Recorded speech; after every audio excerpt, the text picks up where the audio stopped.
Yeah. You know what it is. Time for another episode of that Victory Talk podcast. We a little late, but it's all good. I had a good excuse this time.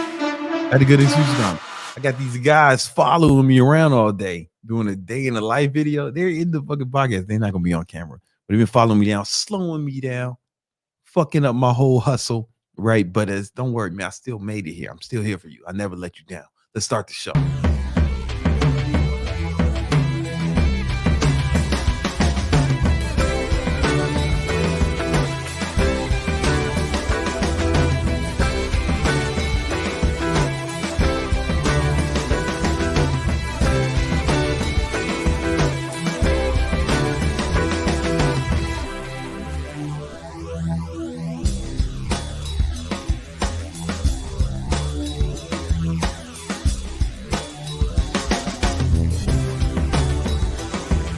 You know what it is. It's another episode of that Victory Talk podcast. The only podcast that I'm aware of that teach you how to build your money muscle mindset every Tuesday and Thursday at 7 p.m. Eastern Standard Time ish. And the only podcast that is always at least 15 minutes late. You know what I'm saying? Welcome. Listen, guys. Got a very exciting episode for today, right? We ain't got no guests, but we don't need no guests. This is gonna be me, you, and the truth. All right. You know what I'm saying? But I'd be remiss if I didn't give a shout out to the homie Nima, you know what I'm saying, on the board, man. Let's go. I don't know how to work none of this technology, man. If this was me, I'd be yelling at a webcam. You know what I'm saying? Just for a few hours straight, 2 hours straight. But thanks to Nima, man, we got production. We switching camera angles. I got purple lights. Shit is fucking gangster, man. Shout out to him. And shout out to you. Shout out to you, man. You know, without you, we wouldn't be here. I mean, I'd be here. You know what I'm saying? But you wouldn't be getting no help from me. So shout out for you for being smart enough to get help from me. All right. And listen, what we're gonna help with the money, muscle, and mindset. And I got a few things that are going to help you with that. Before we get in the show, I just got to give a shout out to our sponsors, right? First sponsor is the newsletter, Big Money Methods. Now, this newsletter, you may not understand it from the name, but when you sign up for this newsletter, twice a week, you're going to get sent articles that will have methods that show you how to get big money. You know what I'm saying? We tried to make it kind of subtle what it's about, right? So we got a bunch of articles. Here's, man, how to get, balling and broke. This article I wrote to get to the 1%, what you got to do. We got some shit about, you know what I'm saying? Ooh, the AI cheat code to invest in. What is it? I can't tell you. You got to read it, man. The homie Greg wrote that, man. Or like, what did Sean write? Oh, 5 health and fitness actions to do if you're short on time. See this image we shows, this guy running on a treadmill wearing a suit. So he's busy.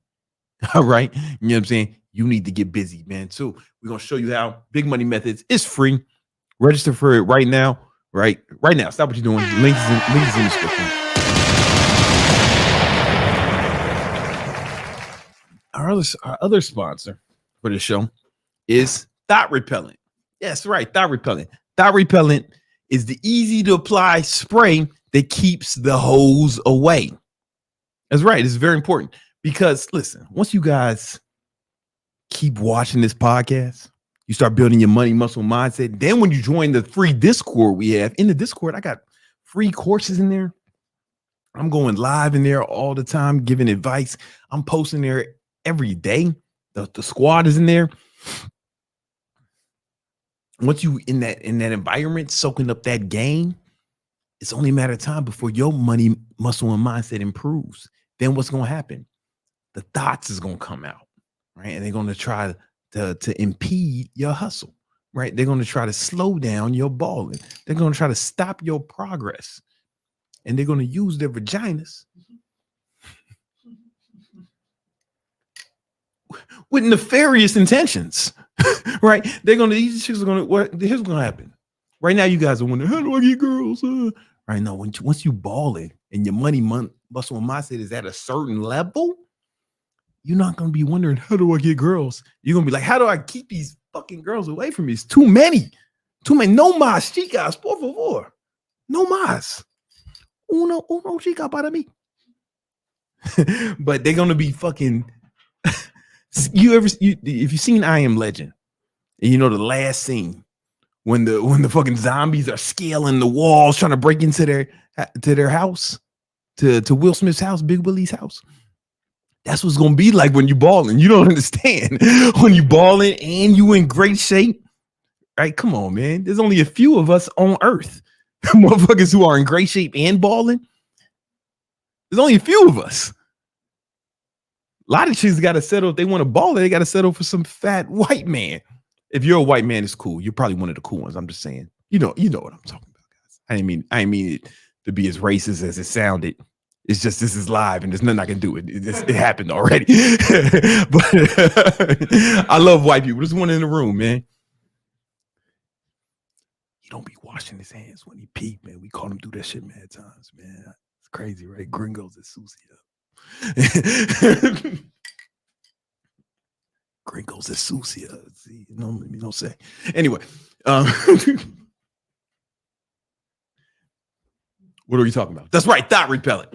Right, so these bitches gonna be scaling the walls like the fucking end of I Am Legend, right? Trying to get to you, man. Trying to have your babies. They're gonna have your babies, man. These bitches gonna be fucking yanking the condoms out the toilets to inseminate themselves. To get pregnant with your children. You know what I'm saying? So that's how they trap you. They're gonna try all types of shit. Yeah, that's how they're gonna try all types of shit, man. When you balling. That's why we put together thought repellent. See, all you got to do is apply this to your body, and then for 24 hours, it will repel up to 12 thoughts at a time. Now, if you end up in a situation where there's a baker's dozen, baker's dozen is 13. When you end up with 13 thoughts, well then. I don't know what to do, but right now we can keep 12 thoughts away from you simultaneously. Now, Nima's been at the forefront of this, right? Nima, he used to be an Iranian scientist. He used to be. He was working on some really fucking awful things. And then until we helped him immigrate to America to work on his real passion, thought repelling. We started using his powers for good. Thank you, Brandon. Hey, man, I do what I can. This is what we're here for. That's what we're here for. We're trying to do God's work here. And the way he's engineered it, right? It only works on the DNA. It doesn't work on all women. Like, so the good women, the women that you actually want to impregnate, inseminate, you want to have your children, right? Good women. Chicks who are in church today, on a Tuesday, for no reason, right? Those kind of chicks, you don't have to worry about that. It won't. This only works on the DNA of thots, hoes, sluts, regular sluts, Jezebels, skeezers, and skanks, right? So when this comes in contact with their DNA, they start going to the convulsions, So some of you guys, you're gonna wear this shit at your family reunion, and some of your family members, man, gonna start passing out, cardiac arrest. Small price to pay to keep the hoes away, right? And this way, only the fucking good women have access to you. This is a real problem. Y'all think this is a joke? It's really coming out. All your super chats go towards research and development, the thought repellent. We're not even in research and development. We're past that. Right now, we're in the development stage. We're actually working on like pocket sizes. Yeah, pocket size. Yeah, the pocket size version, and also the travel sizes. Yeah, because you can't get this through TSA. We also wanted to kind of work with Alexa, so you can tell Alexa turn on the. Yeah. Alexa, turn on the sign. Siri, we're working. Bezos. Whatever, we'll see. Anyway, now there's a few side effects, none major. but the FDA says we gotta fucking talk about it. Side effects include, but are not limited to, chipmunk breath, farting in Spanish, reverse suicide, long back syndrome, Gaza Strip poker. I don't know if you're allowed to laugh at that.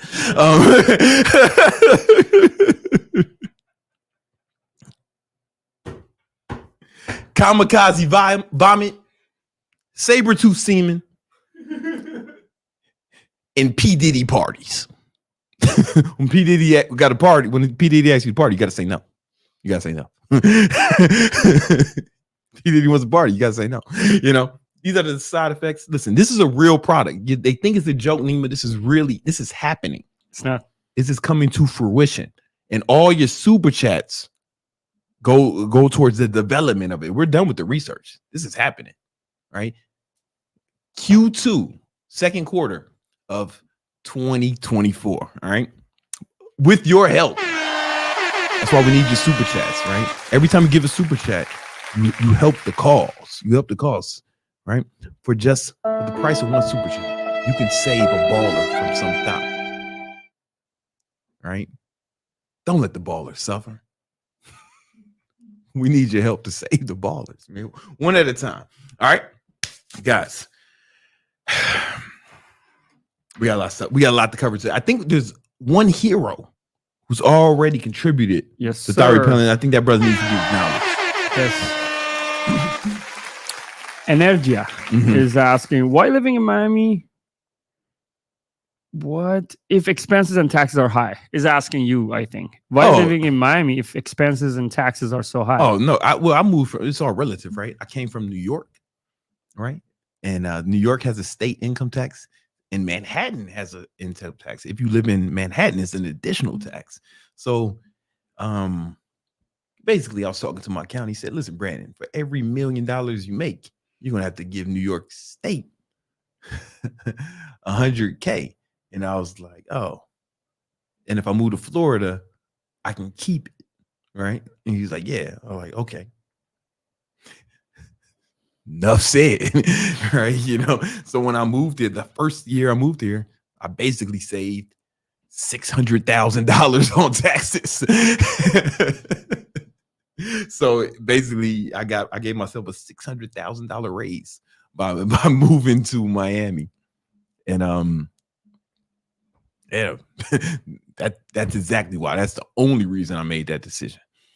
Like nothing else, nothing else. All right, that's the only hero there. All right, cool, guys. There's a lot of stuff we want to cover today. I started kind of late.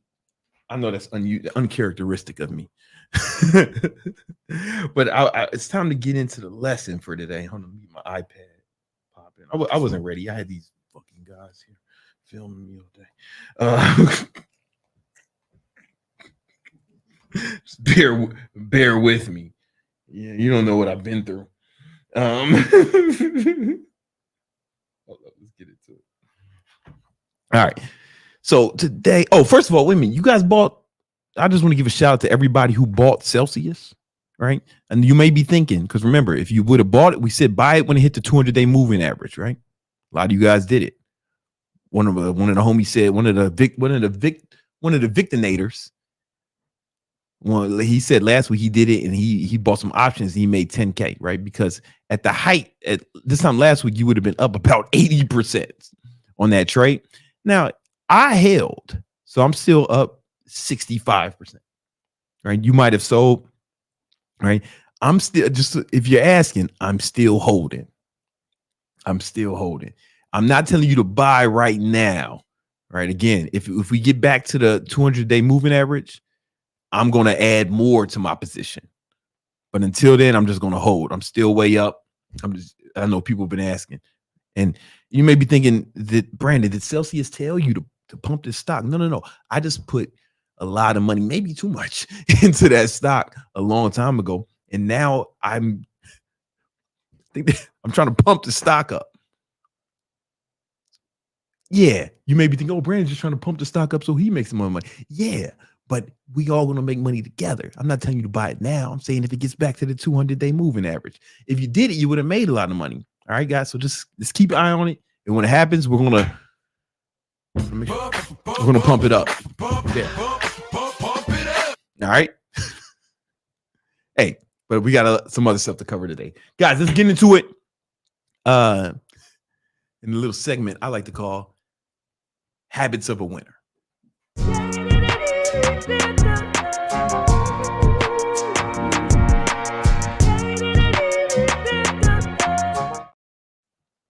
All right. Hold up. You know what? No, I don't want to do that. I don't want to do that. I want to do book of the week, but I left the book in the fucking other room. Should I play the elevator? Yeah. I'll be back in.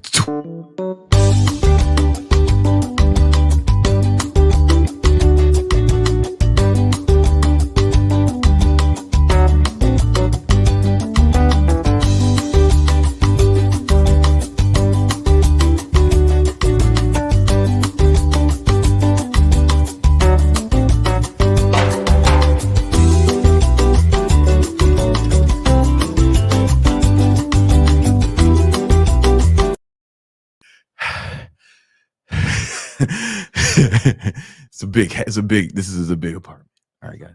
I had to run all the way over there. This is live. This is why not everybody can do this shit live. They scared to make a mistake, you know. Oh, the intro for book. So that last music you heard, that's the only music you're going to hear on this podcast that I didn't make. I did not make that track. I'm not responsible for that one. Book of the week.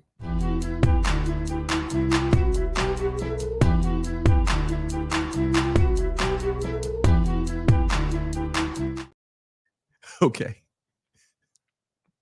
All right. This podcast is off the rails. This is like a beautiful fucking mess. It's like, well, I'm sure it's like watching a car crash. The book of the week this week. This week's book of the week is Winning by Tim Grover. Winning, The Unforgivable Race to Greatness by Tim Grover. As you can see, man, I purchased this book. When did I purchase this? Like when he dropped the shit. Yeah. When the homie dropped the shit, I was one of the first persons to get it because I'm a big fan of Tim. His last book, Relentless, had a huge impact on me. I mean, his first book, Relentless, had a huge impact on me. In fact, I tattooed it on my fucking arm like a psycho. Crazy person, maniac. All right. Now, Tim, he knows a thing or two about winning, right? He was a trainer for Michael Jordan, Kobe Bryant. I guess we could stop there, but we'll keep going. Gilbert Arenas, Dwayne Wade, and many, many others, right? But most notably Jordan and Kobe, right? And this book is kind of like the sequel to Relentless, just not quite. Now, full disclosure, I think Relentless. Okay, this is a better book than Relentless, but I like Relentless better. You get what I'm saying? Kind of like the way, you might like, a steak from a high-end restaurant is better than a burger, but sometimes you just like a burger better, right? This is that kind of thing. Like it's objectively a better book. It was written far better. It has more structure, but I still like Relentless better, right? So just keep that in mind. Right? This is the best. The other is my favorite, right? But this is a good book, and I kind of just want to go through some of the takeaways I got from reading this book, and I think you should check it out. I think you're going to find it super helpful. Right? What the fuck was this shit over here? What was this? Lambo? Oh, that was one from the last episode. All right, cool. Now that makes what the fuck is happening over here? This shit is off. Today's just off the rails. Don't worry about it. We're gonna fight through it. Okay. So there's 13 principles that Tim broke down in the book. Right. And Tim, he always uses the number 13 in his books because it's to prove he doesn't believe in luck or some shit like that. I like that though. All right. And the first principle that Tim broke down was winning makes you different, and being different scares people. And that really resonated with me because, when you start moving down the path, especially if you're doing anything entrepreneurial or anything outside of the norm, there's going to be people who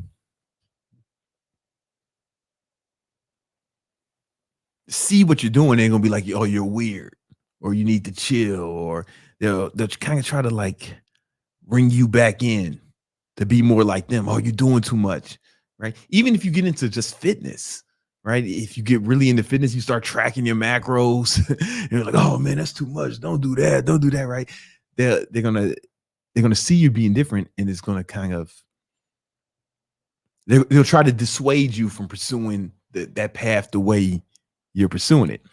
And it's super important, critical, vital, imperative that you don't give a fuck about what those people are saying, even if those people are your parents, girlfriend, wife, fucking kids, right? Like it's critical that you stay on your path if you know you're doing the right thing, right? As long as you're not hurting nobody, nobody's being damaged. If the fact that you're doing something outside of the norm, people will try to dissuade you from doing that immediately. So I remember just when I first started getting into fitness for real, people around me, family members, or even friends, they were like, oh man, you could just eat some of this, man. Eat some of this, man. Oh man, you ain't got to do that all the time. You could just do this, man. You could do that. And, I'm a G, right? So I didn't give a fuck about what they was talking about. But I know a lot of people will fall victim to that. Right. And they were like, all right, okay, it's all right. That should have fucked you up. That should have fucked you up. And I'm gonna explain why in a minute, but it may be a diet thing, it may be something that it may be a diet thing or a fitness goal, or it may be, your business. You say you're working on your business or you're working on some goal and you got to put in long hours and be like, just take it easy, live a little, man. Man, just live a little. You could take one day off. You could stop now. You cannot listen to these people when they do this shit. 100% you can't listen to these people, because imagine a rocket ship trying to go out into space, right? A NASA rocket ship. I don't know what SpaceX and those other companies, they on some blue orgasm or whatever Jeff Bezos got going on, like all the other shit. I'm talking about like regular NASA, the OG shit, right?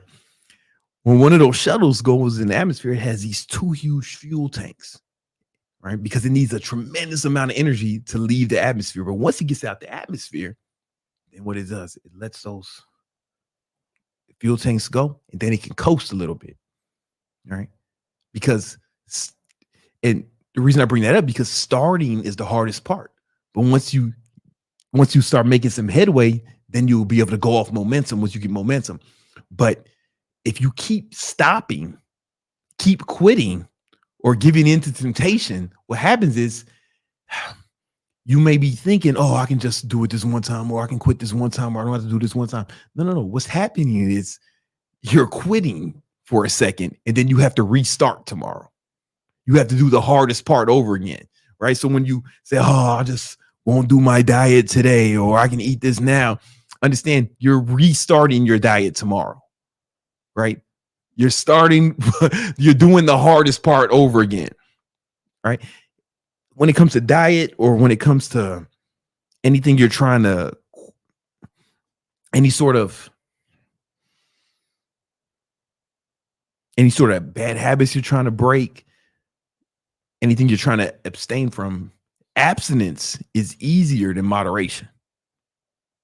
Because moderation, you're kind of teasing yourself with the shit. Oh, I can just cheat on my diet today, or I can take today off.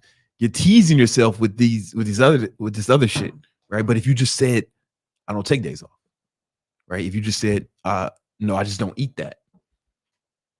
That's actually easier than teasing yourself with this shit every blue moon. Because when you give into the temptation, here's what happens. Everything you do is habit forming. So you feel the temptation, you feel the social pressure, and you feel all these things that are drawing you towards something you kind of really shouldn't be doing as it pertains to accomplishing your goals. When you give into that, it's easier to give into that next time, like significantly easier. You probably won't even need as much pressure to eat the fucking candy cakes or whatever your fucking daughter's eating, you know? You know, it's easier to quit once you start quitting. Make no mistake, you're not taking a break, you're not cheating. There's no, you're quitting for a second, then you have to start over again. And that's why most of y'all fat losers now. And I don't mean that in a negative way. I just mean that objectively. Like the average American has less than $1,000 in the bank account and is 17 pounds overweight. Fat losers, right? And this is the main reason, the number one fucking culprit. Because they keep giving up. They keep giving into these little temptations they think is nothing. No, you have to start over.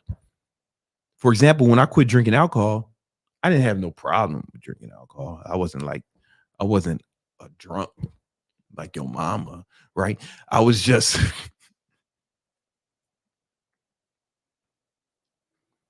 I just didn't feel like it was in line with my goals. And I just quit. Like I quit. It wasn't, oh, I'm a social drinker. Oh, I just drink sometimes, New Year's Eve. No, I just don't drink alcohol. Right. And people was like, oh, you can just have one drink. Oh, just try this. And nah, I just don't drink. And it's super easy. It's easier to just abstain from it. I just don't do that no more. You get what I'm saying? But people are going to feel weird about it. You just can't give into the temptation. All right. I'm gonna go through a few of these rules. I'll probably spend a little bit more time on that one than I should have. But that's because I took a shitload of caffeine before this. Enough caffeine to kill a baby. And that caffeine is surging through my bloodstream. It's working its way. It's working its way to my adrenal glands. My adrenal glands have kind of taken over this episode of this podcast. I'm not necessarily in control. I'm trying to keep this shit on the rails to the best of my ability with varying degrees of success thus far. I digress. One of the other rules I like was he says, this is going to be difficult for a lot of you guys to comprehend. And a lot of you guys are not going to want to hear this or accept this. But remember, this is the guy who trained Michael Jordan and Kobe Bryant, and he's talking about winning. Maybe you should listen to him instead of your dumbass self. Unless you know more about winning than the nigga who trained Michael Jordan and Kobe Bryant, shut the fuck up. He says, winning wants all of you. There is no balance. There is no balance. Right? So I hear a lot of this shit, work-life balance. You got to be balanced, all this other shit. And that's cool if you don't want massive success. If you just want to be a regular guy doing regular shit until you die. If you just want to be a regular guy doing regular shit, fucking regular bitches until you die, then balance works, right? Because think about what balance looks like. If we were to really be balanced, if this is, I can do a better circle than that. Hold up. I'm gonna use the shape tool. Here we go. Now watch this shit, man. Watch what I'm about to do. Oh, damn. All right, hold on. That's why motherfuckers can't do live.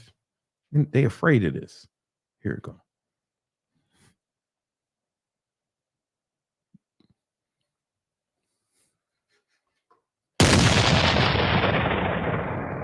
Hold your applause. All right. So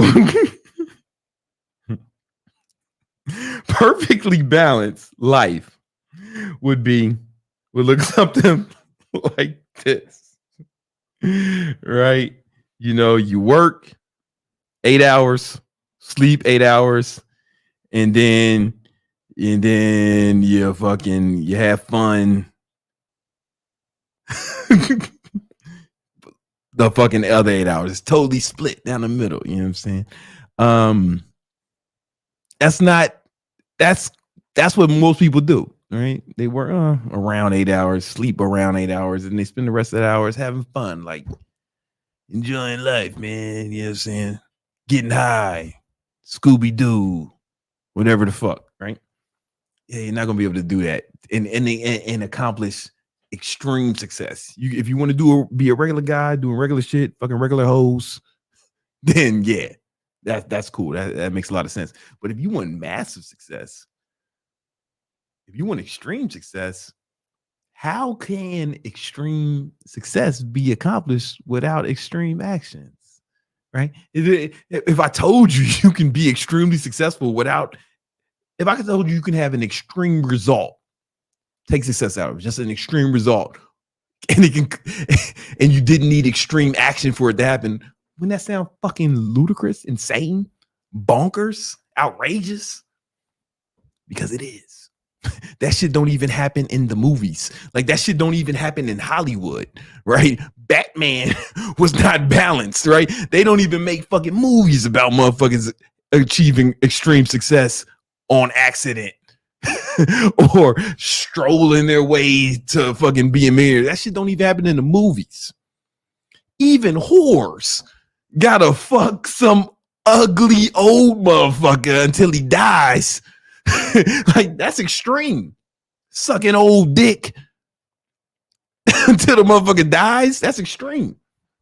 Even whores gotta go hard. They gotta get plastic surgery, mutilate their body, do all types of shit. And you think you can just be all balanced to be a multi-millionaire? Whores can't even do that. That shit don't even happen in the movies. So what it's going to look like to be extremely successful, according to Tim Grover, right? It's probably going to have to look more like, it's probably going to have to look a lot more like this.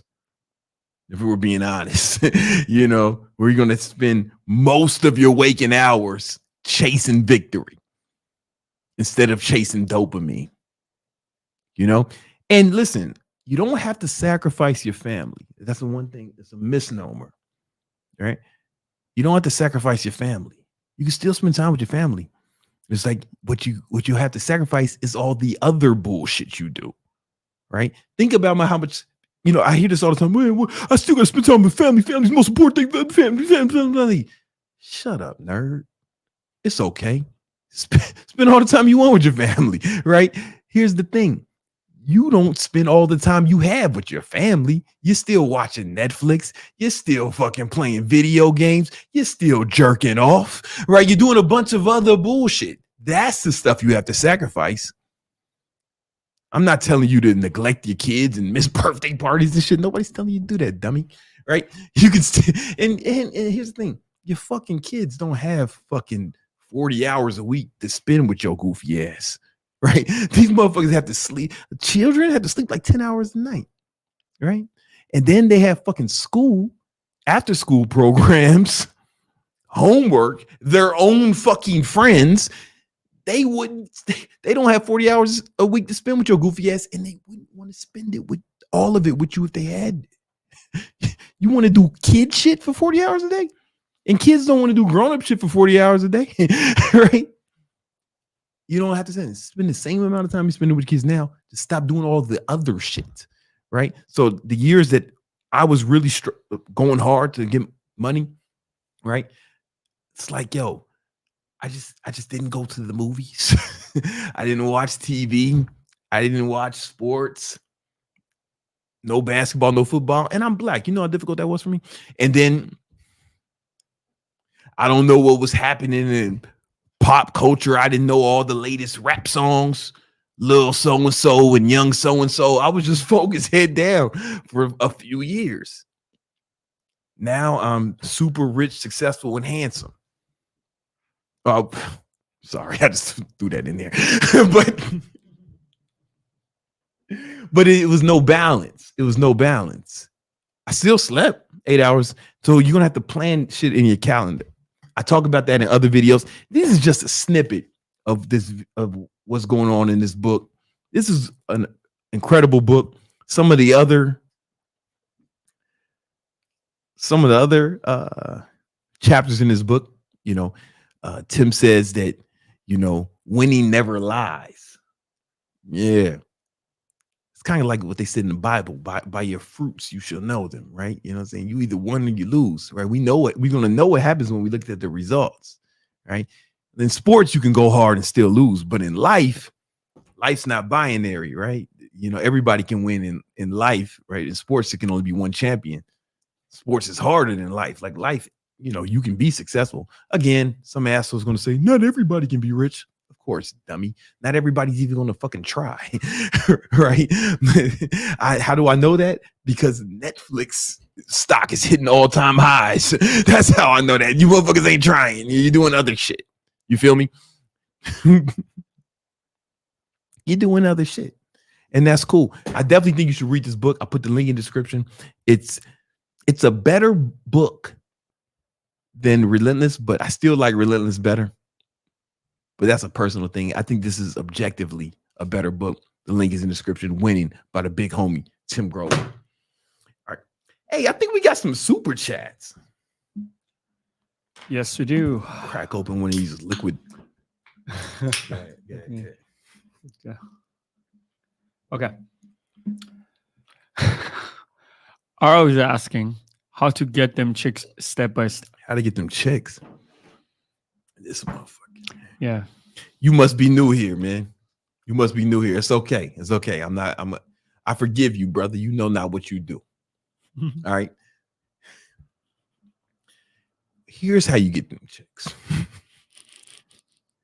You fucking make yourself the kind of dude that chicks will fucking chase, right? That bitch is the chick you want is finger banging herself to somebody. Why not you? Because you ain't focused on making yourself the kind of dude, right? You got to work on your money, your muscle, and your mindset, right? Think about the kind of girls you want, kind of girls you be beating off to and shit. What kind of guy would you have to be to have girls like that chasing you? Think about it. What kind of guy would you have to be not to get a girl like that? No. Let's think bigger than that. What kind of guy would you have to be to have chicks like that chasing you? Me, right? You have to be me.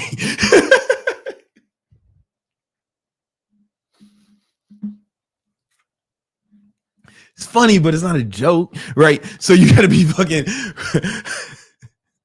So, like, honestly, let me stop joking. Right? Think about your dream girl. What kind of dude do you have to be to get her excited, that she would be excited to be with, right? And focus on becoming that, right? We're not out here chasing, right? How do I get them, man? You're new here. That's cool. Get it, man. What you need to do is work on your money, muscle, and mindset, right? She doesn't want the girls you want. Don't want no. Listen, the girls you want don't want no scrubs. A scrub is the guy that can't get no love from her, hanging in the passenger side with her best friend's ride, trying to holler at her. That's why you got to join the Discord, because we got some free game in there to help you build your money, muscle, and mindset. You know what else is going to help? My mentor just showed up. My trading mentor, the big homie Romulus. He's gonna show us the market recap. Let's get into it.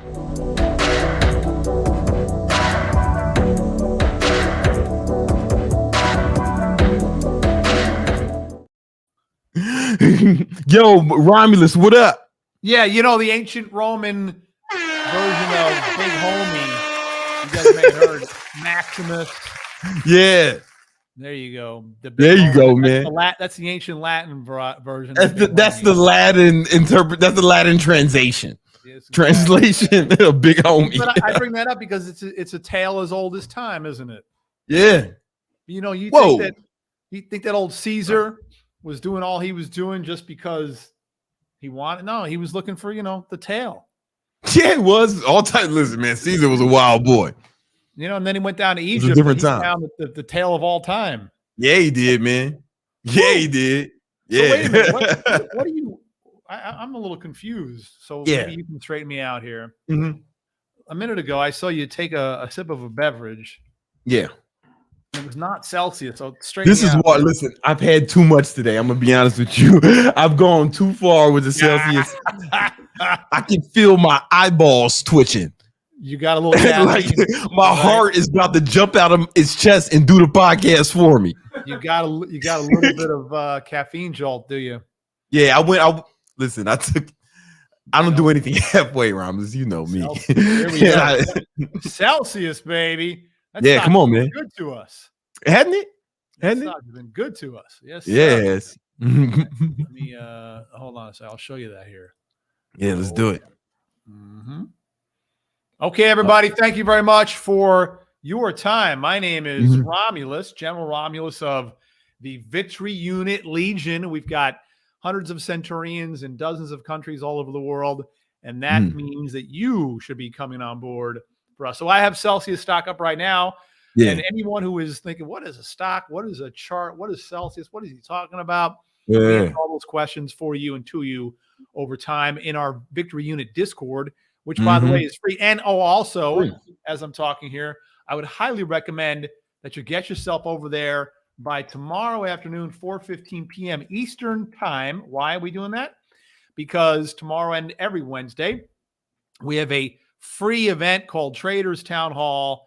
And tomorrow, the Federal Reserve, that is a little government, a quasi-government organization headquartered in Washington, D.C., that is hosting a small meeting tomorrow in the middle of the afternoon that will impact your life in a big way. So show up tomorrow and we will get down to what that is all about.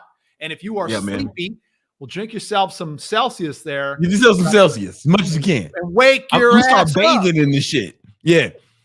Wake your ass up. All right. Hey, listen, that shit works. To you, Mr. Brandon. We've got tomorrow Federal Reserve. So that means, generally speaking, the eyes are going to be across the broad market on a lot of different aspects, but focusing in on interest rate situation, which is what I have a picture of right here. And they are going to be talking about, we've cut interest rates during COVID, and the last 2 years we've been raising interest rates.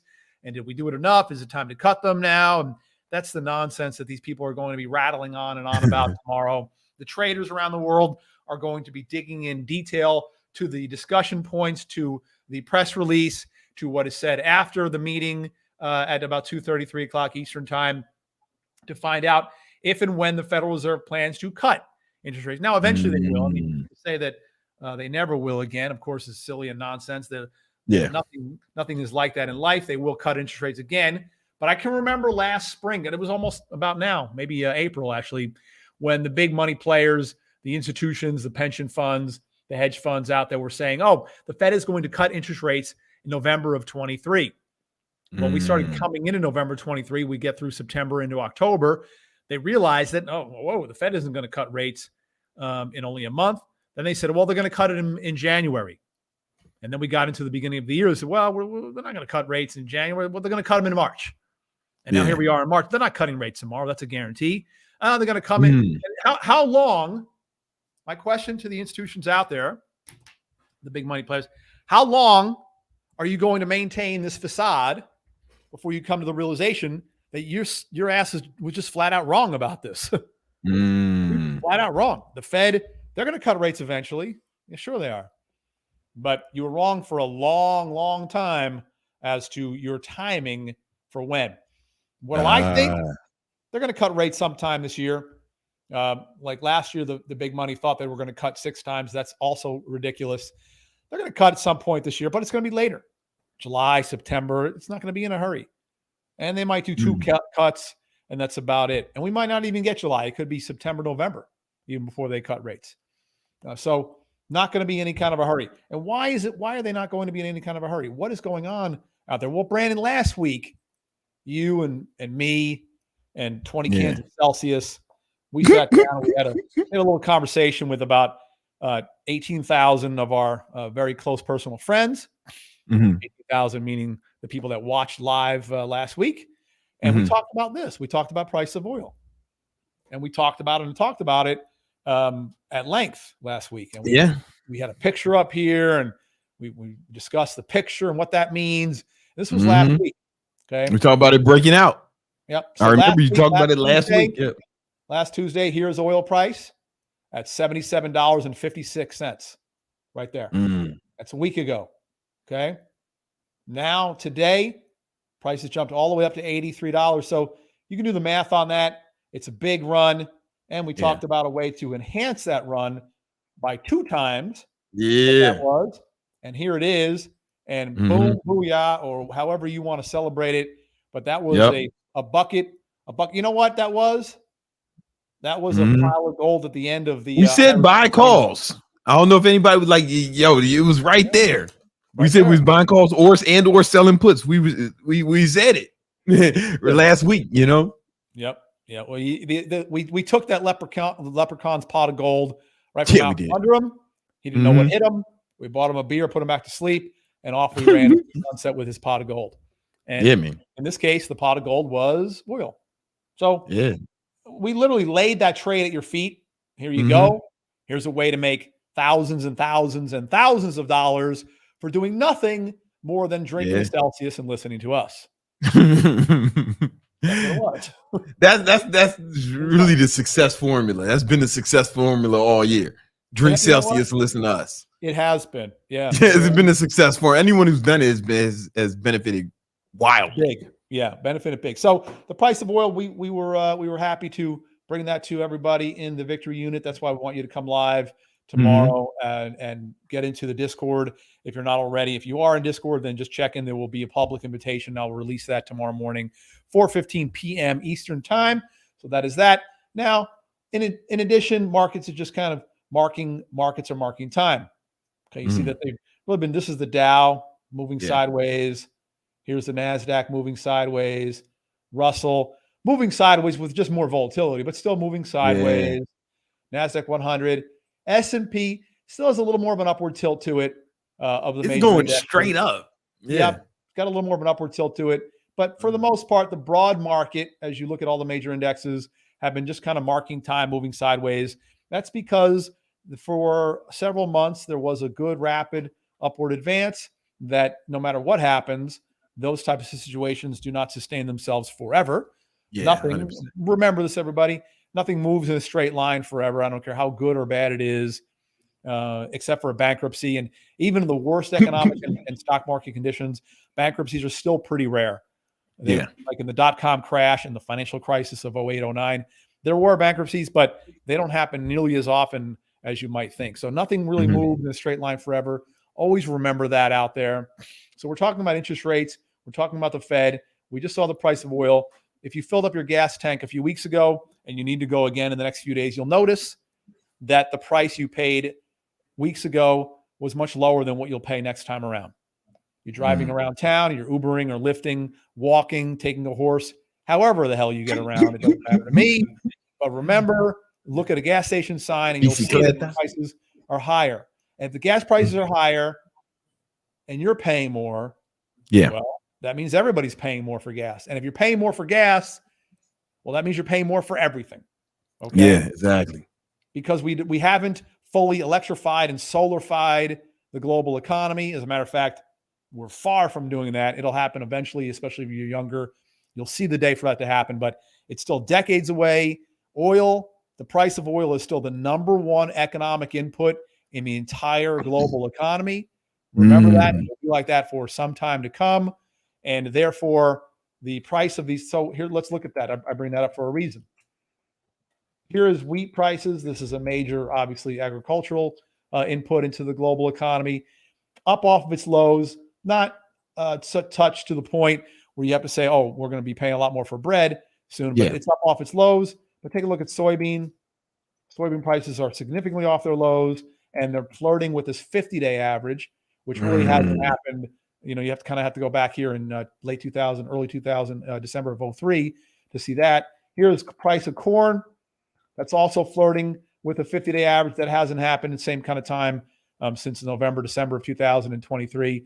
So we have the major commodity inputs: corn, wheat, soybean, the major ags. I don't have rice up here. That would be the fourth one up there. But the three major ag inputs. And here is a picture, Brandon. I don't know if I've shown this to you in a while. This is a picture of the aggregate agricultural basket. Oh, wow. I know that's a mouthful. Let's break it down. Pigs, cows, corn, wheat, rice. It's all then blended together. Now, they're not equally blended. I'm not exactly sure the mix of this particular bucket, but they're all blended together. Generally speaking, if you want to get an idea, a broad idea of the agricultural commodity price input in the markets and then eventually seeping into the general economy, you can look at this basket. You could see what? It's at a multi-month high. What do you think that means? I mean, shit's going up in price. Yeah.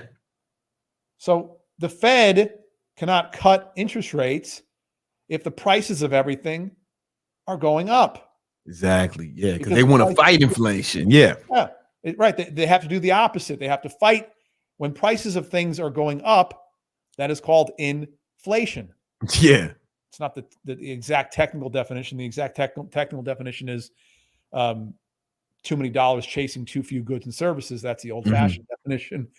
Today, it just means that suckers like us are just paying more to do whatever it is that we want to do. Yeah, yeah. That's what it means. Shit costs more. It just costs more. Exactly. Shit costs more. Shit costs more. And you're looking at a picture of shit costing more. There it is. Yeah, there it is. That's what it is. That's what it looks like. So tell me how the Fed is going to cut rates tomorrow or in May when you've got price inputs that are rocketing up like this. Maybe not like they were in 21 and 22, but they're still a lot higher than they were a few months ago. In other words, it's not going to happen anytime really soon. Yeah. Okay. I think, again, later in the year, they can cut rates 1 or 2 times. Okay, fine. But the big money players, they were all in on saying 6 cuts starting, months ago, and it didn't happen. So they have to recalibrate their framework out there and redo their models because things aren't exactly working out. So how come the stock market has just been kind of marking time here instead of maybe faltering and going down quite a bit in light of these higher prices? And that has to do with the latest craze, AI. AI. Yeah. AI. Yep. So made a lot of money off that. It is out there into a lot of the stock market. These companies are so big that they are floating the rest of the stock market for the most part. And that's why the markets themselves are just kind of marking time, because these stocks are marking time a little bit as well. If and when, and I say if and when, again, it's only a matter of when, not if, but if and when it happens in the somewhat near term, that your stocks like NVIDIA and Microsoft and Meta start to really pull back, that's when you'll see a broad market attack, a bear market attack to the downside that could surprise a lot of people. I mean, it's been a while since there has been a good push to the downside in the stock market. And although for us, we know it happens, it's just part of trading and investing. It happens all the time. You know?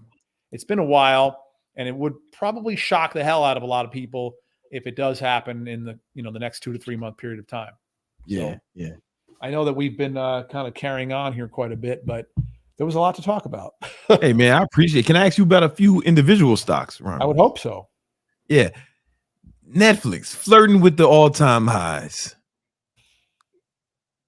Yeah, the all-time high is 700, so it's still got a bit to go. Okay. On that one. But we talked about last week, this is definitely a constructive chart in here. So, yeah, I mean, I'm not a chaser. We wouldn't chase it, yeah. No, I don't chase things. If I'm in, we mentioned this, I would probably just keep letting it go, just like my oil prices are going up, but I wouldn't chase that stock up here. So there you go.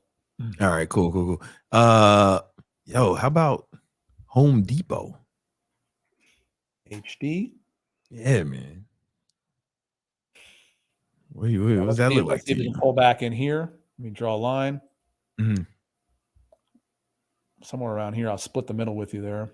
Yeah. I was thinking the same. Like you're saying around like, yeah. Let's see it pull back in here. And then it should be fine. All right. Hey, you guys heard it first. Listen, crowd strike. This looks a little shaky in the short term. It's a little sloppy, right? Yes. Profit taking, kicking in because it has done well in the last 6, 7, 8 months, and it's up there. So you do have, and again, there's a little bit of pressure going on in these bigger tech stocks. They've been running, so there's some profit taking. There's some supply coming in. There's a little bit of a slowing of the demand profile in a lot of these stocks, and I wouldn't be in a hurry to buy this one right now. Not at all. Is DoorDash, is that a high base or my trip? Is that the symbol door? No. Yeah. No. It's dash. There we go. Yeah, but again, I don't like the lack of support down in here. Okay. I like to see things, like this kind of thing. See that? It's kind of gradually slipping down and slowly and quietly doing its thing before it breaks and runs.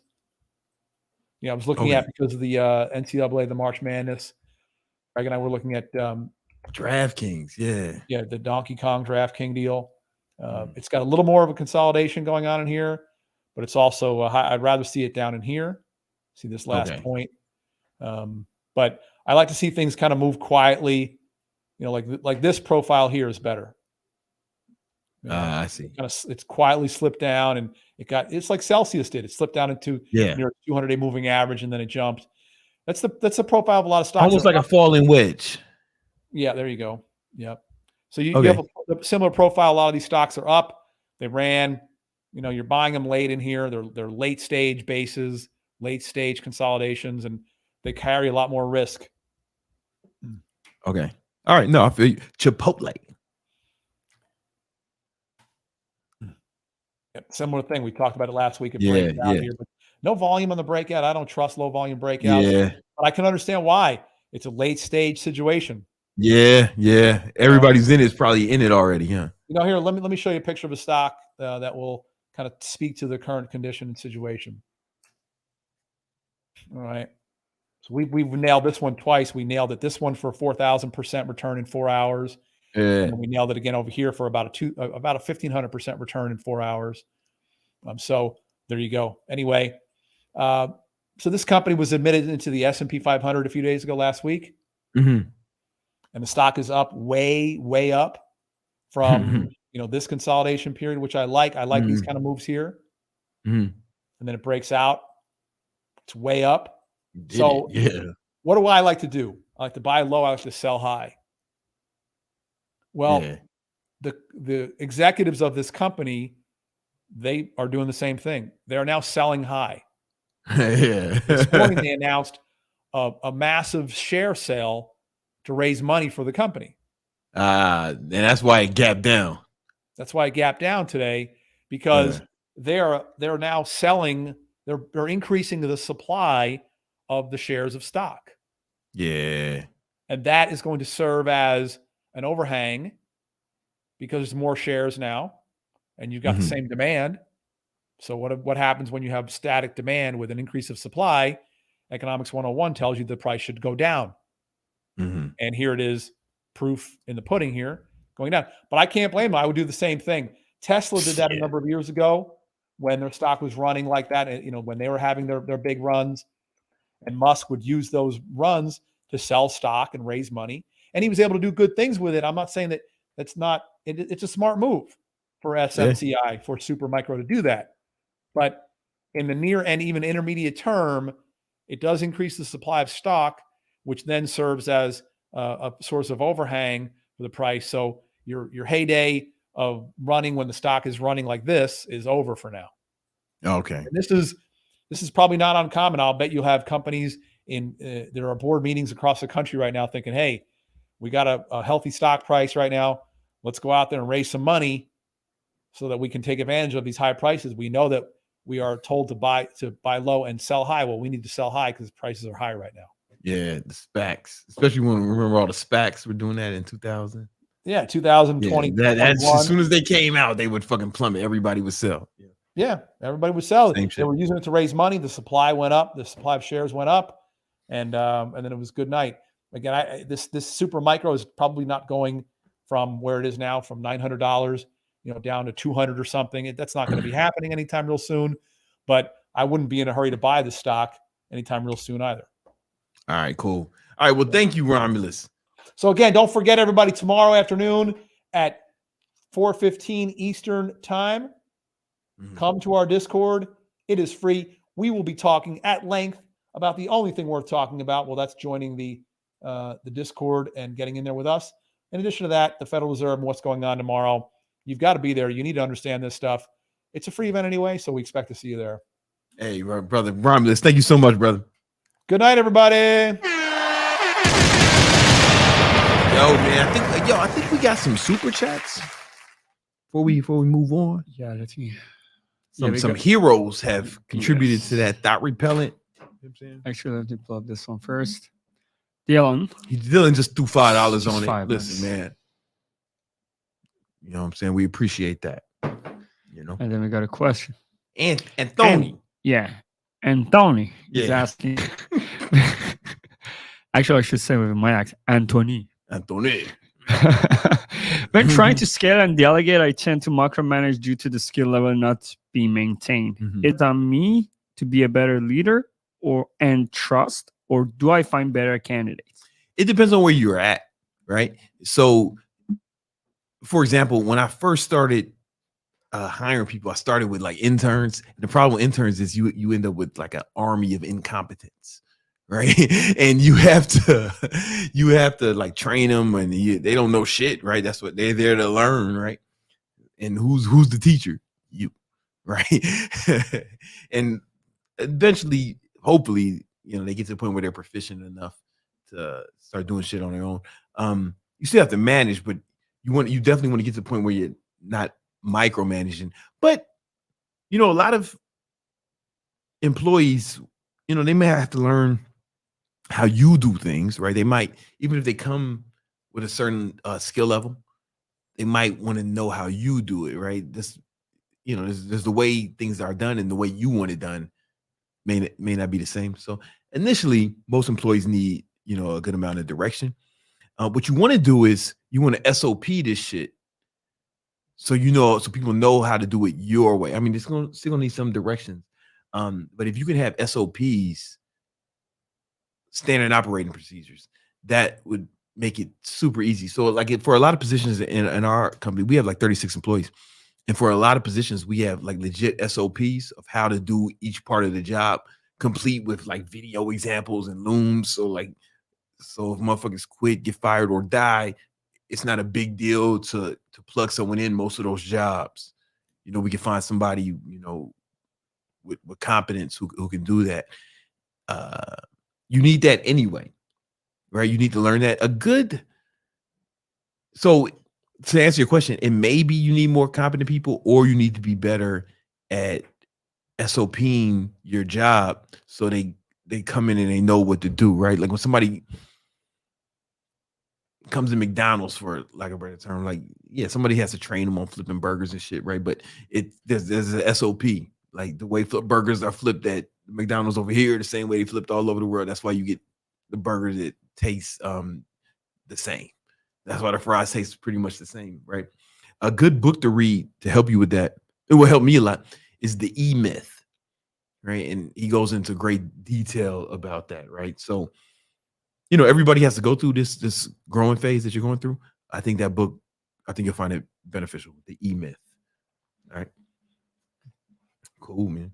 You know what I'm saying? Oh, we got the LBZ. LBZ, he back at it for man. the thought repellent. You know what it is, man. Shout out to you, homie, man. You know what I'm saying? We're going to get this out here to the hero. Before we get into the next segment, I just want to give you guys another friendly reminder to go ahead and join.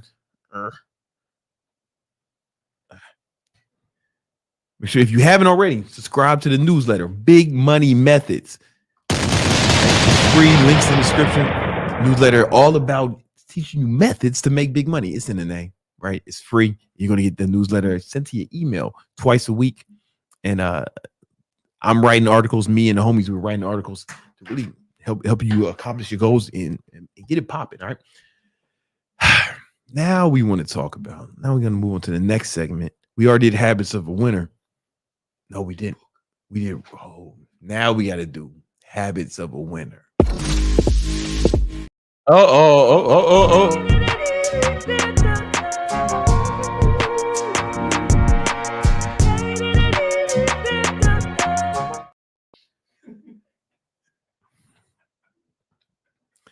I know you're all worried that Nima was executed for that mistake. No, he's cool, man. I'm a lenient boss. I know. Yeah, listen, he was without sin. Shoot the first shot. I mean, or whatever the homie was talking about. You know what I'm saying? whatever the big homie was saying, you know.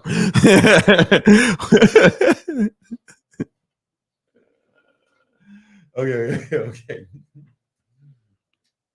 Hey guys, I was thinking. All right. In this video, I want to give you the blueprint to making your first $1 million. First $1 million. Right? No matter where you are right now. Unless, of course, you're like really old. This shit ain't gonna work for you. You ain't got enough time. You finna die, bro. Just I don't know what to tell you, man. You've been fucking up too long, and this ain't no hope for you, right? But if you are not elderly, not a senior citizen, geriatric, then this will be a game plan that will work for you. All right. Now, I want to hop right into it without delay. Okay. Now, here's the thing, guys. There are two paths you can take to accomplish this. All right. And you don't know which path to take. Don't worry. I'm going to help you. This is you. What do I do? Right? Don't worry about it. That's you. All right. You got two paths you can take. I want to be like Morpheus, giving you the red pill or the blue pill, but both the pills are red. They just have different side effects and they work a little different. So which red pill you want? I got a red pill and a burgundy pill, motherfucker. All right. Okay. All right. So the first route is you can be an entrepreneur.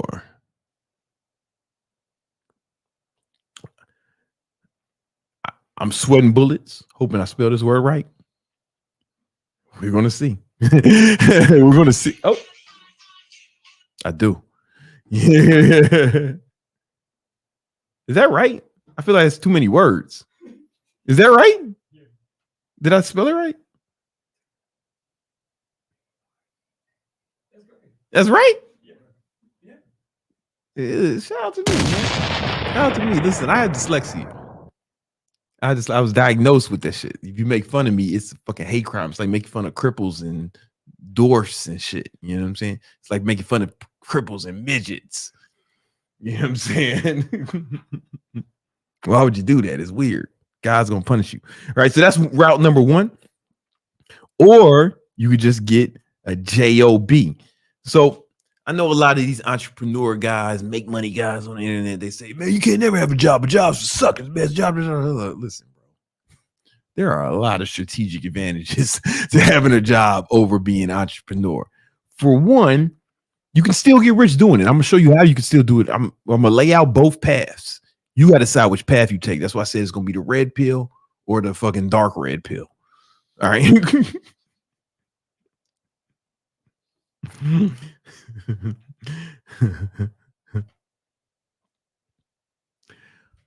Side note, if I was Neo and I took the pill that took me in the fucking, I was underground or some shit, riding around in a robot and shit, I'd have been pissed because the fake shit was way better than that. Like, I'm here for this. I got holes in me. I'm fucking bitches underground. This shit is awful, my nigga. I digress.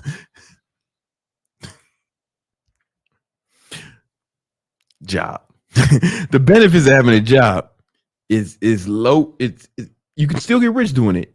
It's low risk,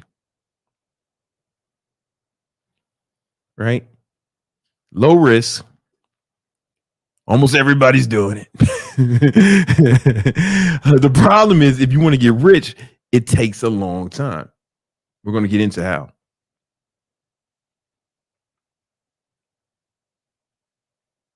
Do I got enough room for time here? Let's see. No, not quite. Don't worry about it. It's fine. Whatever. It's fine. Okay. It takes a long time. Now, if you want to be an entrepreneur, like all the fucking cool guys on the internet, right? Yeah, okay. The problem is super high risk. In fact, you are very likely to fail. Almost all businesses fail. Right? Super high risk, right?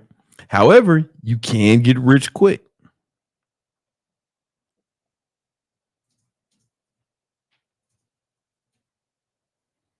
Okay, all right. That's better. Can get rich quick. And the word quick is relative. I don't want to say quick. Can get rich faster. I'll put faster. Because get rich faster than the job route. I don't want to use quick.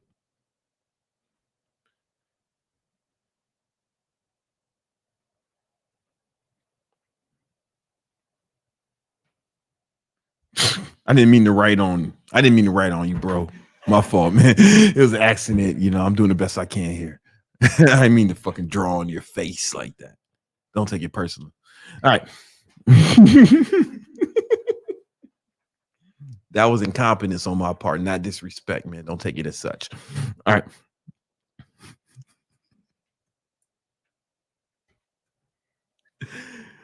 What do I mean you can get rich faster? I have one student, for example, she comes to mind because she was in my I went out to dinner with her, my girl, and her boyfriend came, and she's one of my best students. She's a female student in my high ticket training program, and she's my first female student to make over $1 million a year. Right, she did it 2 years in a row, and she's like 26 right now. Right, that's way different than the job route. Ain't nobody working a job and making $1 million a year at age 26. Almost nobody, right? The only way to do that in that amount of time is to be an entrepreneur. However, it's high risk. It's super high risk, but it can be happen fast. This super low risk, but it's going to be super slow. How long is it going to take? How long is it going to take? Well, let me explain. Let's say, for example, let me break down the math for you. How do you get rich with a job, man? The cool entrepreneur bros that I follow said, man, you'll never get rich working a job because they want you to buy their shit. I don't care if you buy my shit or not. In fact, don't buy my shit. Fuck you. All right.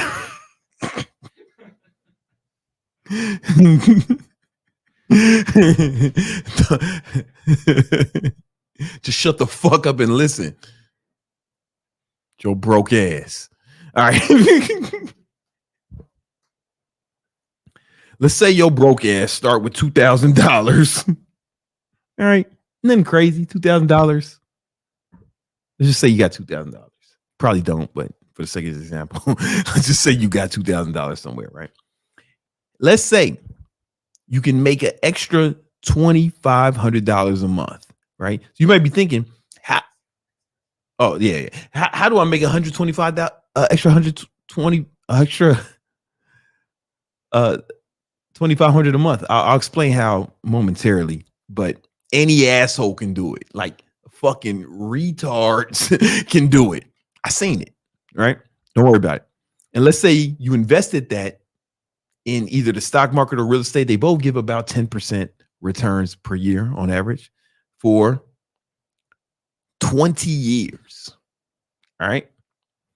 And again, stock market and real estate both give about 10% return You see that shit? I'm like a fucking superhero. Anyway, he did that for 20 years. Oh, fuck. All right, let me start over. This is live. Don't worry about it. Don't worry about it, man. You just shut the fuck up and listen, bro, because I'm about to blow your mind. All right.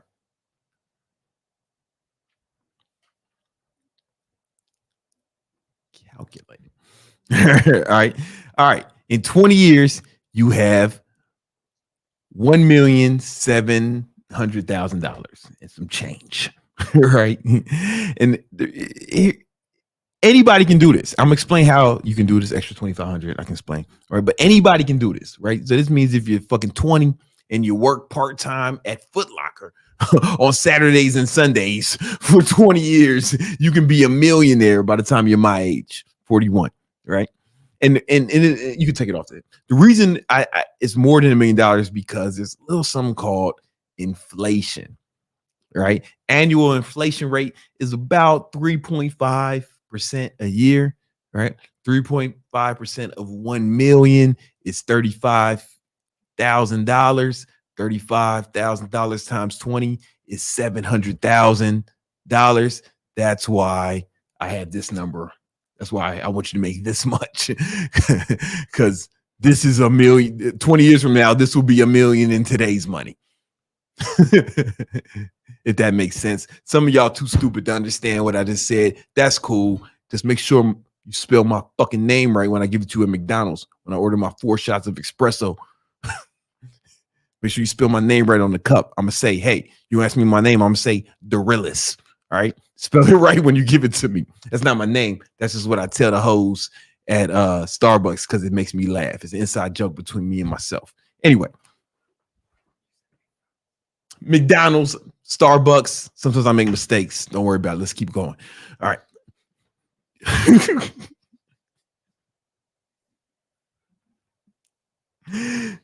The beauty of this is you can't fail if you do it, right? You can't fail. All you need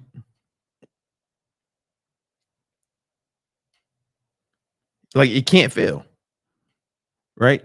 But the entrepreneurship, this shit is not guaranteed.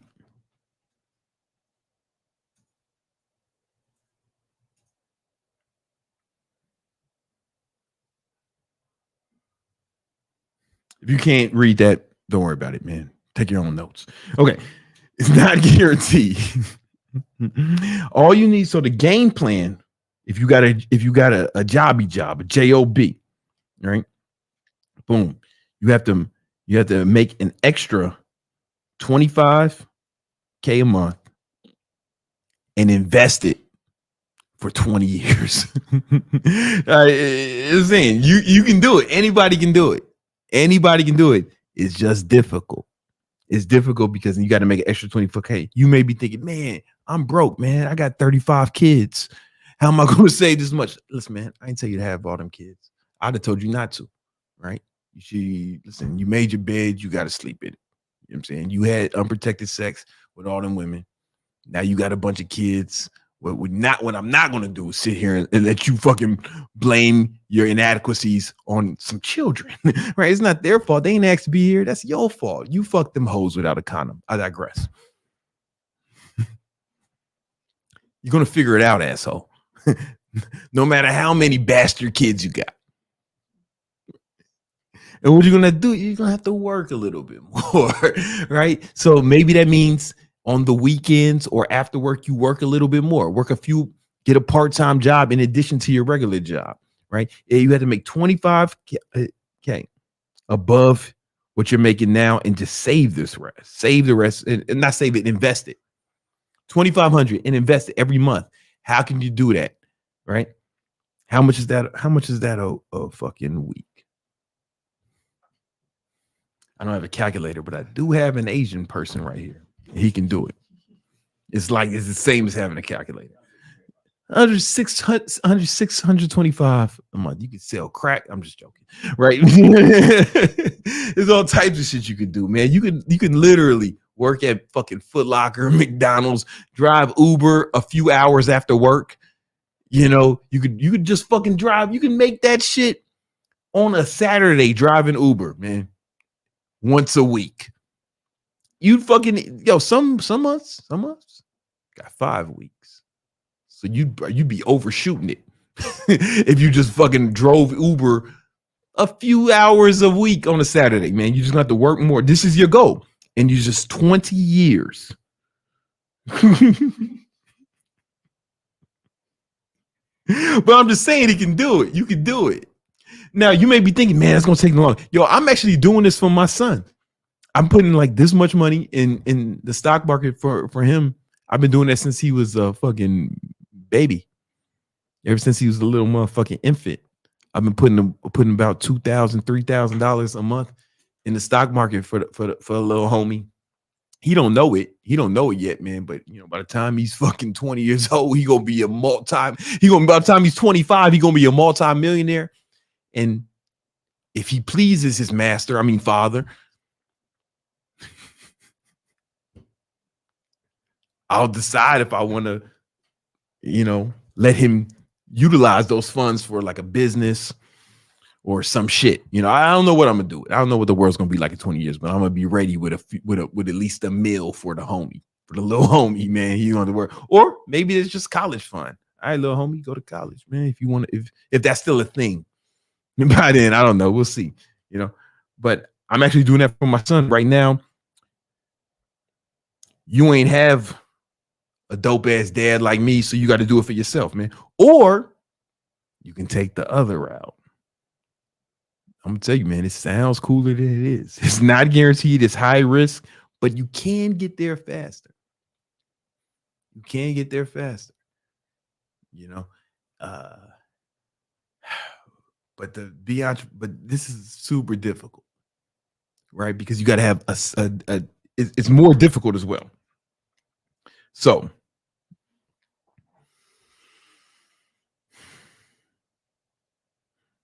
I almost want to tell them to watch a different video.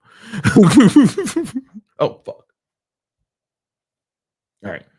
But shit, man. All right.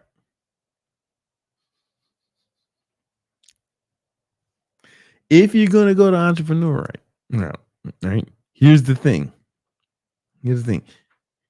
Here, I'm just asking you to, with the job route, I'm just asking you to work a little bit more than you're working now. You don't even have to cut your spending. Just work a fucking extra few days a week or a few hours, work an extra few hours a week, extra 10, 20 hours a week, make $650 a week, man. All right. It's simple right here. This is going to take everything. Yeah. All that fucking balance shit, all that enjoying life shit, all that motherfucking vacation shit, you can forget about it. Because to make $1 million is going to take everything, right? Straight up.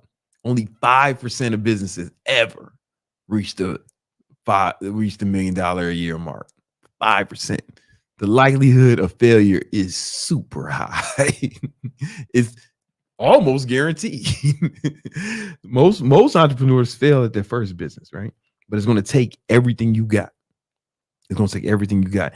And the reason it's so difficult, because at first you're going to be a solopreneur, right? So this is you, right? Solo.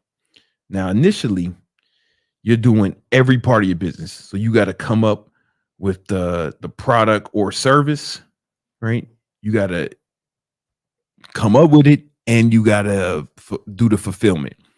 You have to do the marketing, right? You have to do the sales, right? You have to do the customer service.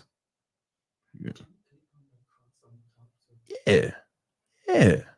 You got to do the customer service, right? You got to do those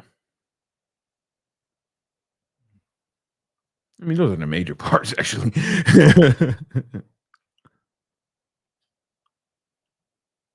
We'll call it Yeah, there might be some fulfillment stuff like shipping or whatever, right? You got to, and there may be more to it depending on what your fucking business is, right? You got to do all of it, and you got to be good at all of these things. This is why entrepreneurship is so hard, because you have to have a good product or service. You can't sell bullshit, not for long, right? You know what I'm saying? Then you got to be good at marketing it. Then when you market, you got to be good at selling it. And then you got to make sure the motherfuckers is happy with your shit, you know, and you got to make sure they get it somehow. You already, whatever fulfillment means for your business, you got to be good at all of those things. This is why most businesses fail, because those are just 5 different skill sets, but there may be even more variables depending on the complexity of your business, you know, right? This is why when people say, man, I got this great idea, man, but you know, I want to build, man, I got this great idea, man. I want to have fucking Timbs with rockets on it, man. Timberland boots with rockets on it, man. So I can fly around the hood. I'm like, yo, man, it is a good idea. I would buy them. I'd be a customer, but like, yeah, man, the execution, how are you going to execute that? You're not good at none of that. You ain't a rocket scientist. You know what I'm saying? You're not even a designer, man. Then you don't know how to market rocket Timberland boots, man. Come on. You know, it's a great idea, but that don't mean you can do it. You know, if I would have had the idea for Uber, I'd have fucked that shit up. I'd have ruined that shit. Cars crashing into each other, man. Like all types. I don't know how to do that shit. There's no way I can execute that shit. You know. So just because it's a good idea don't mean you can do it, right? So you got all this shit. You got to do everything. Now, then when you finally get good at this shit, even this is probably not $1 million business. You doing this is like you can make a few $100,000, right? Right, and it's still. Imagine how are you balanced? How are you living a balanced life if you got to do all this and get good at all this? Like how? Explain it to me. You can't, motherfucker. It won't work. You know what I'm saying? It won't work. All right. And then, but you get to the point where you're making enough money. Hopefully, maybe. Probably not, though, where you start hiring other people to do this. All right. So maybe you have someone else do your marketing. Okay. All right, cool, man. Then you got somebody else. Then you start paying other people to do your sales. Oh, okay. All right, cool. You know what I'm saying? Then you're paying other people to do the product or service. You're paying people to do your customer service. Maybe you got some Indians or some shit, you know. Seems like they love customer service every time I call them line. You know what I'm saying? I end up in India, man. Seems like Indian people just love this shit, you know? That's cool, man. I want everybody to find their passion. All right. And then whatever the fulfillment is, right? You're paying people to do this. Now, guess what? It's a whole new skill set because now you got to learn how to manage these motherfuckers, right? Now you got to learn how to manage shit. You got to learn how to train people. All right. Then you're going to fire people. You might have fucking lawsuits. There's all types of crazy shit happening, right? It gets way more difficult. You maybe think, oh man, I pay other people to do it. It's going to be so much easier. No. Now you got a whole bunch of employees, and having employees is like having a bunch of fucking kids, right? It's having a fucking bunch of kids. Every time they have a problem, it's your problem. Motherfuckers, cousins die and shit. You know what I'm saying? Uncles die. It's like, fuck, I didn't tell that motherfucker to smoke cigarettes for 20 years. Now I got to find somebody to do the customer service this week. Because this motherfucker been smoking for 20 years. Ain't that some shit? Right? It's like having a bunch of kids. Right? Not my video guys. Obviously, not them. Those guys are the best, man. It's like I work for them, man. I'm nothing without the guys who are editing this video. Talk about everyone else. Every last one of them. Yeah, you too, Brian.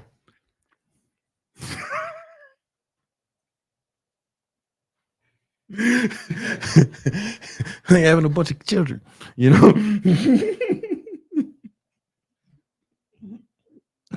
Motherfucker, this one guy. He told me not to talk about this on the podcast. So I won't use Mike's name. All right. But he was having a problem. He was having a problem, you know, like he it was a performance. I pulled him aside, and it was because he was having some marital problems. I had to fix this. I had to help this motherfucker fix his relationship so I can make more money. Ain't that some shit? Right? I gotta be a relationship coach so I can keep making money. This shit ain't easy. It's hard, man. You know what I'm saying? But you can get to 1 million faster, right? Because you have leverage here. Here you have leverage. You have leverage of you're using people as leverage. You're using more money as because you get more income. It's like right now we're just dealing with 2,500. But when you can start bringing in way more money. So those are the two paths. I'm just telling you, they're both difficult. They both have their pros and cons. I'm not telling you which path to take. I'm not one of these guys who's saying, hey, man, if you don't have a fucking job, you're a bitch. I'm not one of the guys who's like, man, you're a bitch if you work for someone else. I mean, when these motherfuckers say this shit, I'm like, yo, these motherfuckers got employees. Like, what are they thinking? What are they thinking? But man, you're a fucking pussy if you work for somebody. And this motherfucker got employees. I'd imagine it'd be difficult for him to retain them. Under those circumstances, how does this motherfucker recruit people? You can do it. You know what I'm saying? Like, and then, but if you got a high paying job, like this is the low end, right? Like my boy Brian, he made, I don't know, he made, over $300,000 last year. You know what I'm saying?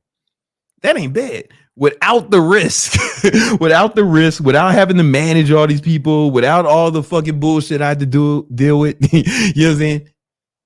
I mean, he worked, he put in a lot of hours, but if you get a high paying job, he did it in sales. That's why I think sales is one of the best jobs, because it's somewhere in between these two, right? It's somewhere in between these two. I think it's a good place to be. Sometimes I remember when I was really I was making $1 million a year, and I used to fantasize about quitting this shit and selling Nissans instead. You know what I'm saying? Just this guy knows what I'm talking about. Yeah. Just fantasy, just wake up, just one, man, I just want to quit this shit. Oh, one thing I forgot to talk about, the responsibility. Remember, you work, all these people work for you, right? And these motherfuckers got families and shit. I don't know about you, but me, that shit keeps me up at night sometimes. Like the responsibility, the knowing that the food that this kid gets on his table is based off my performance.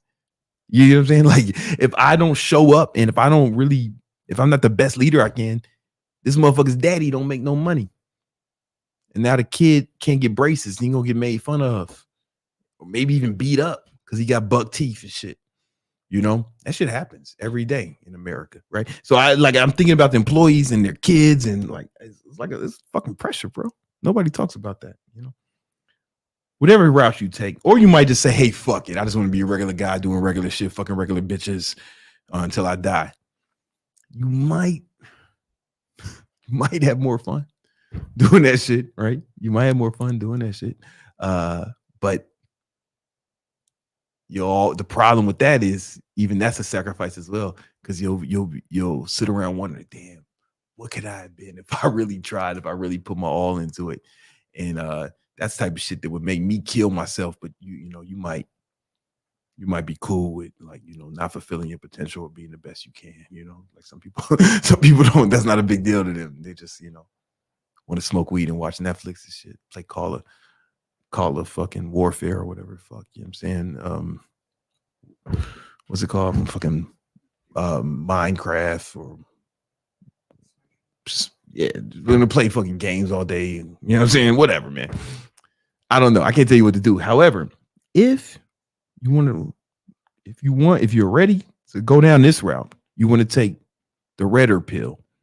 I got a video you should watch right now about what to do to really march down this entrepreneurial path, right? It's a treacherous road. And you don't want to get down there. You don't want to march down that path without a roadmap. This video that's going to pop up, it might be on my motherfucking forehead right now. Click that video and check it out. All right. Hey, I think we got some super chats. Yes, we do. Okay. We got actually 3. Let me just put them up. Trace Chatos. I'm sorry. Chatos Trace. That's what you got to do in Spanish. You gotta reverse the shit. Motherfucking Spanish, you talk like Yoda. You know what I'm saying in Spanish. All right, what's up? Perfection Feeling is saying thanks for your advice on the HTT call today. Hey, what up, homie, man? Yo, this guy, he joined the HTT program, man. I really like his energy, man. I could tell this dude's gonna be super successful. Shout out to you, brother. Money Moves is back. BBC, Money Moves. Yep.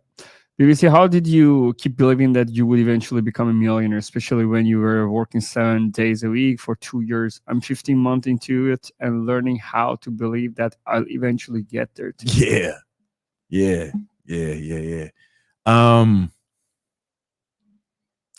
Okay, this is gonna sound fucking weird, but really just bear with me. It's gonna sound kind of woo-woo or kind of fucking delusional. Is a difference between going for something and going all out, like literally doing all you can do, working at capacity. I've never seen somebody work at capacity and fail. The people who fail, they talk that balance shit. They talk that, enjoy life shit. I've never seen somebody work at capacity and fail, right? Because again, we went over this many times, but it bears repeating, right? Let's say there's a bug in your house. Obviously, it's your house. It's not my house, right? All right. But you got this bug in there.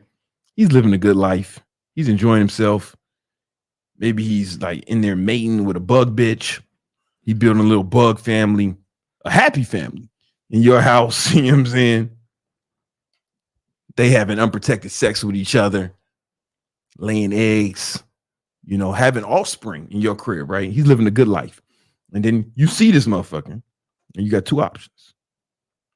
You can grab a fly swatter, try to get him, throw a shoe at him, maybe a chancleta,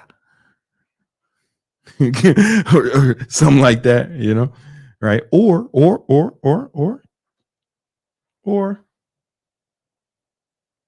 we can bomb the building. You know what I'm saying? Drop a bomb on this shit. This is fire. I know you got thinking, Brandon, this is a great artist. I know, just try to stay focused. Don't let that distract you too much. We can bomb the building. We'll definitely kill the bug. There might be some collateral damage, but we'll get the bug. All right, maybe you just maybe you don't bomb the building. Maybe you fumigate that motherfucker, right? You'll definitely get the bug. Are you going all out? See, so what am I trying to say? With this example, you're doing what you think will accomplish the goal. The problem is you might miss, and that's how people fucking attack their goals. They do what they think is required to hit the goal, or they're trying to accomplish the goal. They're trying to accomplish the goal. I call them try babies. I don't even like people saying try around me. I don't like that. I don't like that negativity around, because try implies that you might not get it. We're not try babies over here. We're going to bomb the building. We're going to, instead of doing what we think may accomplish the goal, we think, hey, what would I have to do to make failure impossible? So most people think, what do I have to do to accomplish the goal? I was thinking during that time, what would I have to do to make failure impossible? What kind of effort would I have to put in to make it impossible to fail? And it's a whole different mindset, because when you start approaching goals with that mindset, like almost nobody does that. The problem is when you list out the things, you may be like, ooh, I don't want to do that. I don't want to work that hard. I don't want to sacrifice that much. It's okay. So then you end up over here. And most of these people fail. You know what I'm saying? Most of these people fail. None of these people fail. None of them. Right? I'm telling you, when you start approaching it with what kind of effort would I have to put in to make failure impossible, you won't fail. So the reason I believed in myself during that time, Money Moves, was because the amount of effort I was putting in, it's just, there's no way I could have failed. And I still approach my goals with that, like that. People say, man, it's so crazy, man. You don't have to track all your macros. You don't have to do that. You don't have to keep a scale with you everywhere you go and track everything you eat and then track all the calories you burn and then put it in the spreadsheet. You don't have to do all that. Yeah, you can get ripped without it. But if I do this it's impossible for me to fail. You know what I'm saying? There's a difference between trying to do something and doing it or die trying, right? There's a difference between, I like trying to do something, fucking try babies, or like, I'm just going to do what would make it impossible for me to fail. So like from a fitness standpoint, it's like, if I track everything I eat, weigh it with a scale, track it in my Fitness Pal, then track how many calories I'm burning with a fitness tracker, and then put it in a spreadsheet every day. Well, it's just fucking math, right? Calories in, calories out. How can I fail? How, right? So like I approach all my goals like that. So not only did I believe I would hit the goals, Money Moves, is I wasn't even fucking super excited about them. When I hit them, I was like, yeah, that was supposed to happen. Like, I'd have been surprised if it didn't, because I approached it with this attitude. You get what I'm saying? And I gotta go soon. But I remember I was taking guitar lessons. I used to be really good at guitar. I'm not good anymore, but I'm working on it. I'll be good in about a year or two, right? But I was good at one point, and I was with my guitar teacher. I got hired by the singer to play for some gig or some shit, and I was working with the teacher on how to get good at, play the songs for the performance. And I finally got it. He's like, all right, you got it, Murray. But he said, amateurs practice until they get it right. Pros practice until they can't get it wrong. And I was like, that's when the light bulb went off. And that's when I started approaching everything with that kind of attitude, right? Instead of doing it till I get it right, how do I do it so I can't get it wrong? And I just approach everything like that. So some of the things people see me do, they seem so extreme. Well, that's because they are extreme. I'm trying to make it impossible for me to fail. And the beauty of that is it gives you like a lot of confidence, like a tremendous amount of confidence. Like it takes away all the fear. When I hit 1 million YouTube subscribers, I woke up, my girl's like, "Oh, you hit 1 million YouTube subscribers." I was like, oh, cool, man. I just went to the gym, right? Because I knew it was gonna happen. Like I didn't throw myself a party and no shit like that. It wasn't a surprise. It's like that with everything. If it doesn't happen, then I'm like shocked. I'm like, what the fuck? I must have miscalculated, right? But that's super rare because of the way I approach it. Hope that makes sense. Okay, we got actually El Busy here. El Busy back. Yeah, he's saying that's what I do about the Uber. That's what I do. I drive Uber on the weekends. Yeah. On St. Patrick's Day alone, I made $600. Come on, man. Except I take my money and invest it in Section 8 property. Yo, that's what's up though, El Busy. We doing it, man. We buying back the block. You know what I'm saying? Shout out to you, El Busy. You know what I'm saying? That's what's up. Listen, guys, this has been another episode of Victory Talk. Before I get out of here, I got to remind you, man, subscribe to Big Money Moves. This is the newsletter that accompanies this podcast, written by me and the homies, help you make Big Money Methods. And it's a newsletter. It's going to twice a week. You're going to get emailed methods to make big money. Presumably, if you're watching this, that's something that you might find intriguing. You might find beneficial for your life. All right. My name is Brandon Carter, and this has been another episode of the Victory Talk Podcast. We do this every Tuesday and Thursday at 7 p.m. Eastern Standard Time. I'll let y'all. Peace.